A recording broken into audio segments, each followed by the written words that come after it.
Yeah, so my new book is called Let's Go Exploring, and it is a critical and cultural analysis of the comic strip Calvin-and-Hobbes. The book is about this idea of imagination, and the first half of the book is how it functions in the strip. It's obviously key to how Calvin kind of makes sense of and gets away from the world around him. But then I started thinking about the legacy of Calvin-and-Hobbes and how it's fallen to fans and fellow artists to pick up the slack, that imaginative slack, and keep kind of the spirit of the strip alive.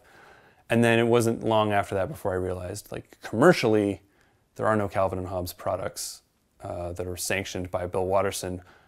But there is this very weird kind of thriving cottage industry of illegal car decals where Calvin is peeing on something that the owner of the car doesn't like.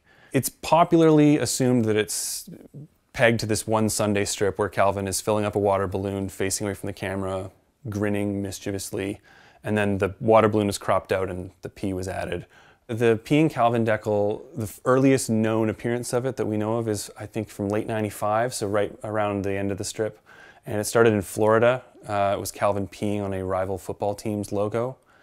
And it was this weird subculture for a couple years in the American South, centered around sports teams initially, and then it became a NASCAR thing, where he'd be peeing on numbers and names of NASCAR drivers, and these would be sold like out of the backs of cars. The thing that's interesting about it is because there were no official products about Calvin-and-Hobbes, there was no copyright lawyer to patrol the copyright and clamp down on people who were using it illegally.